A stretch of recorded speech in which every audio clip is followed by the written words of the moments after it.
Hello, I hope all is progressing well. My name is Kevin Dufresne. Welcome to I Don't Know, We Can Talk About It, where we discuss myriads of topics responsibly, civilly, and reasonably. The first topic we're going to jump into concerns funding that charter schools, functioning online primarily, are in need of / using during this somewhat post-pandemic funds are expiring phase of particular educational environments. I think the primary focus of the discussion needs to revolve around an area that comes up in the article. What is temporary funding in a long-term investment, especially as somewhat of a detachment from the long-term investment? I think the creation of an avenue to support individuals, especially in connection with an individual's safety, is very valuable. Additionally, I think planning in what appears to be a crisis for a situation of crisis requires not only short-term adjustments, though long-term adjustments as well. The avenues set for long-term development need catering that will benefit in the long term.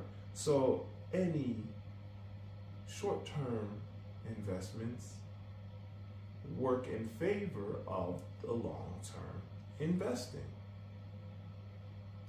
Now, any seemingly short-term investments that are detachments, not attachments of the long-term investments, though parts separate that connect with long-term investments indirectly. Students that are seeking an education, that are in educational environments, that are a part of educational processes that are seemingly separate from what already exists. The article mentions how a fallback, meaning another option, if in case anything happens, might only be that which already exists.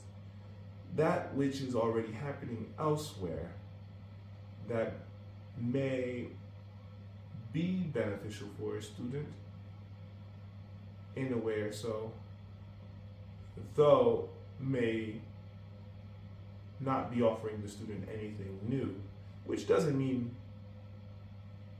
the offering as is may be bad, though the student may be adjusting differently to a different investment that's already set in place for long-term investings, that the reactionary response of a crisis may not adhere to as well. I think even students thinking of entering the attachments that I'm referring to as detachments, that are attachments of education, though not attachments of any current long-term investments.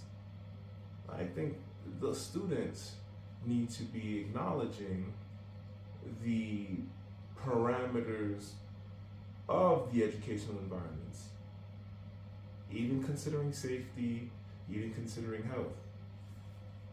FYI, for your information, if you're not already aware, there are people still experiencing symptoms of COVID, and people are passing away from COVID variants. So I understand the aspect of remote learning, remote work, remote productivity. Additionally, I understand the importance of inquiring of how long an investment might be effective. So concerning funding, whether that be from public entities as well as taxes from local government, local and up, from wherever the funds come from, whatever entity, I think the initial planning in a transferring process into differentiating planning needs to be in more attachment with the long-term investments. Even if a cutoff date is set to ensure that transferings are happening properly, attachments are being set securely, at least a date is set so no one has a surprise. So an individual may be clearly aware that the funding will last for 2 to 4 years, or at least until a graduating class is complete, so no more admissions will come in. The reason is that the investing happening may be more easily adjustable, differentiating toward a different plan that may be leading to attachments to securely transfer individuals toward the next developmental stages, personally, as well as in connection with an entity, like an educational entity.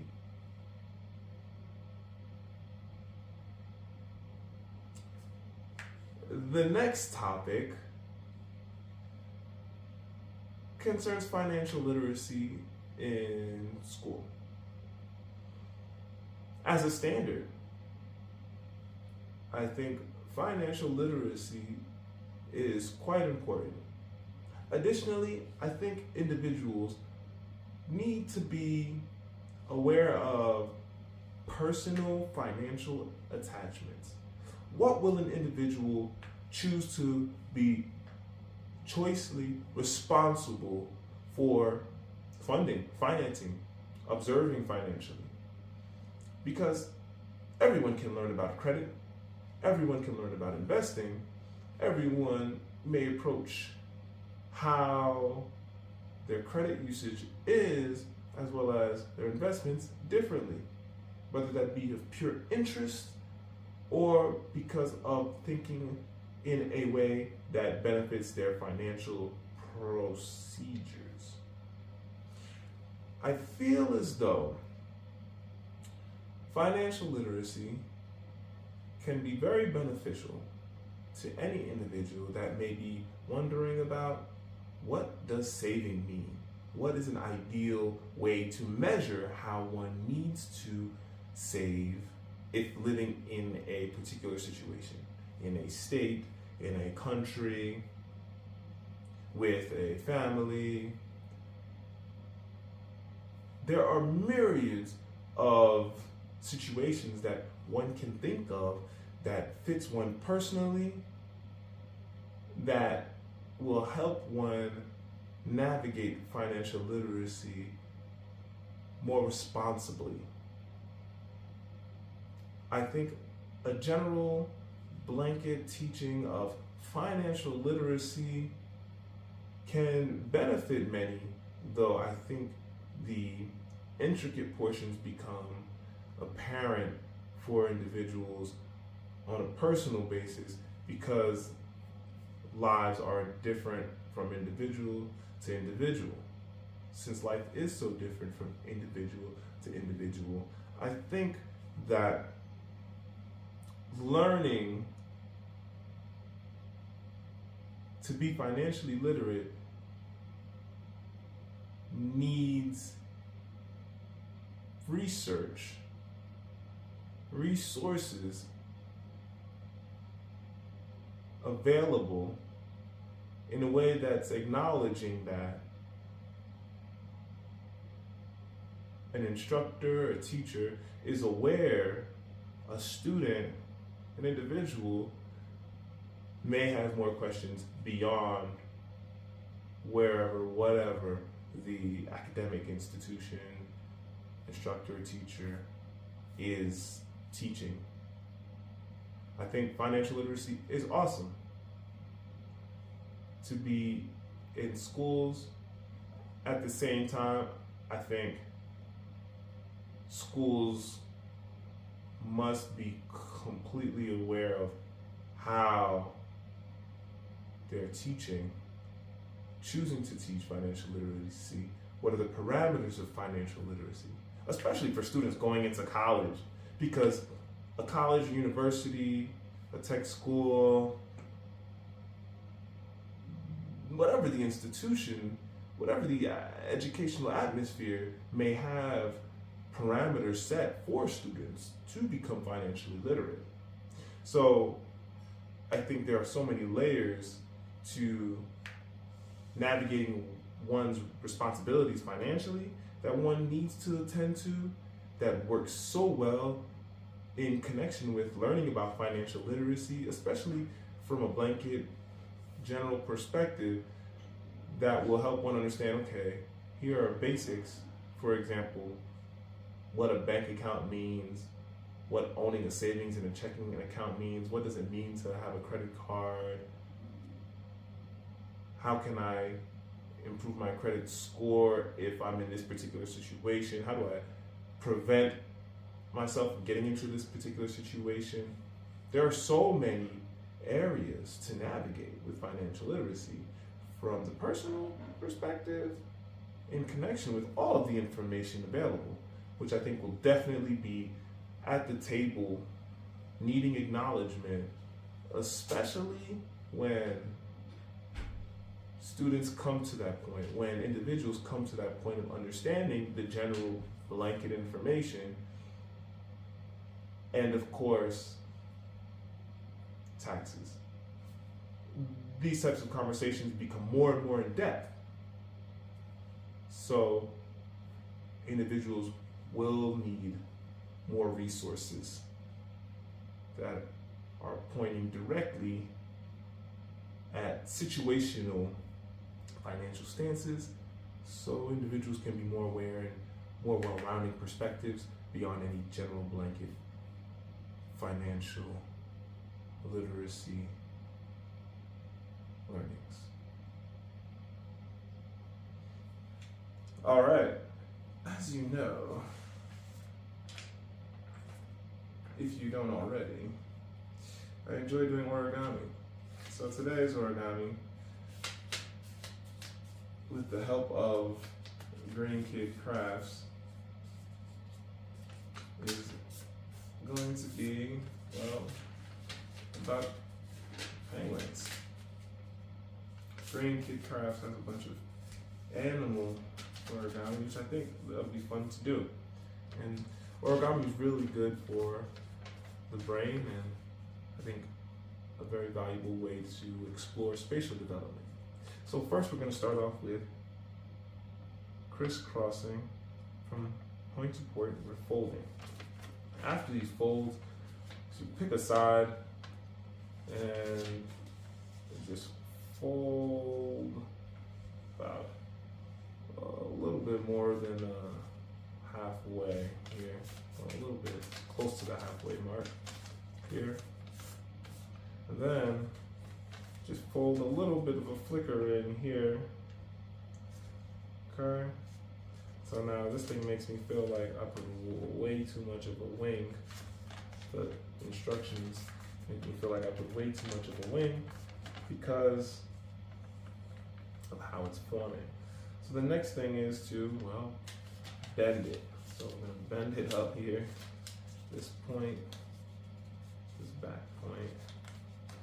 These instructions are just very visual. So I'm going off of the visual point. The next thing here, so we should be looking like this. That's how we should be looking. Okay. Then we're gonna go and do the same thing on the opposite side. Okay. So as you can see, we got this nice forming here. Okay. Actually, it wants us to bring it over a little bit more to the, it wants us to bring it all the way to the opposite end. So you can actually move this bend a little bit more over until it's equal on the back side here. Then you bring it over so it's equal on the back side. So just want to make sure they're touching. And bam, open it up, open it up. And then of course we're gonna open it literally up. We're gonna fold. We should have a blank here. So you see this line, there's a line here, so we just fold on that line. You open it. Dun, dun, dun, dun, dun. We're getting places. And then we're just gonna fold this portion down here, and voila, we have ourselves the forming of a penguin. The next thing to do is to draw on it actually. So this is our beak. Okay. And I'm gonna give this penguin some eyes so this penguin can see. And of course, you know, I don't know if penguins have eyebrows, but hey, I'm gonna give this penguin some eyebrows. And there you have it, folks. This origami penguin. Doesn't take too long to do, and it's a possible stand-up piece. Oh, look at that. Next topic, we're gonna talk about a movie. Now, watching a film every week, if you watch the old, I don't know, we can talk about it episodes earlier on, I watch films a week due to having a wonderful subscription at the AMC theaters. I am no longer with access to an AMC theaters near me, though when I do watch a film that's new, especially, I like to talk about it. So I recently watched Mean Girls in theaters. I like the film. I think the film brings a lot more perspectives that I'm not familiar with because of the musicality of it. So much performance in the film makes me feel like all the other parts, like in the credits, that the film has about Broadway, musical, the books. I think they're bringing so much together that I'm just not familiar with into this one film. And those elements are really cool to me. I really like the musicality. I like the expressiveness of the art, the dancing. I think the acting partners fulfill the film well. I think the film offers valuable lessons for one to appreciate. I mean, we're looking at a comedy that has a lot of elements that are not comedic. For example, we're looking at homes that seemingly look like single mother homes, and the main characters in these stories are really revolving in these worlds, interacting with these other individuals with a dominance, with an individuality that really doesn't seem to receive any questioning, which I like to say we as the audience, must observe mindfully. So I think the film brings a lot more to the table of how humans are animals. We're looking at some classic tropes from the original film, of course, and likely from the other adaptations and the stories. And I think we're just looking at not only how people relate in high school, but also how people develop in life. What becomes important to one? What is still important to one as an adult? How do adults grow? How do they vary? I think some of the key characters in the story are receiving attention, though light attention, which I'm talking about the adults, of course. The principal and the teacher. What does a teacher and a principal go through? What are the parents going through? We're looking at this adult world from this side glance, whereas we're looking at the youth and we're saying, how are you developing, children? Is life really just going to be about math and romance? What else is in life? And I think the film is just touching on these things because when you go into an educational atmosphere, I think educational atmospheres offer so much for one to observe because there's so much to do in an educational atmosphere. Then afterward, everything seems to spread a little bit more if a person's working environment doesn't have all the elements of an educational atmosphere, like a gym, the readily available sports areas, the libraries nearby. Everything on one campus is so valuable if one's campus of the educational atmosphere has all the parameters I'm discussing. Then I think one may understand that what an educational atmosphere can bring for one to experience is so vast, especially with the population of people that are pretty much going to class and choosing how to socialize, how to navigate. So I like the perspective of the maturing adults, of course, and of course I like the perspective of all these individuals in high school that are aspiring or just in a modern sense communicating about what's going on. Then there's the life and death perspective of, well, what really is important in life? How are people really getting along? What will people say? How will people respond? Not only because someone can pass away in the next minute or second, that anything can happen to a life, though with the reality of how people communicate today in modernity, I think the film touches on a point about, well, what is identity? How does one feel? How does one choose to be, especially within a world where we can communicate so easily, so differently? Especially considering that not everyone is on the internet. Not everyone is on social media. Only a percentage of the world, I don't want to say a large percentage of the world, is on social media. So now that we're getting to a point where the connections are becoming deeper and vaster, wider, deeper, potentially closer, how are people going to communicate? How do people communicate in person versus communicating online? We're looking at a lot of situations in this movie that I think are important to analyze, that are important to discuss, and that really leave one with not a bittersweet taste, but more of a nostalgic sense of, yes, these are some experiences, these are moments. At the same time, these are moments too, and these are valuable. And of course, the film really just brings to the table human connectivity. And I think being mindful of how humans connect is very, very important. Aside from the human connectivity portion, I think the film, art-wise, expressively, is just really well done. I enjoy the film, and I like the mean girls that I know. So from the first one to this one, I think the films are good and bring lessons worth discussing. Now, I really, really enjoy physical books. So we're going to jump right into the next topic concerning reading a physical book, because it has so many benefits to read a physical book.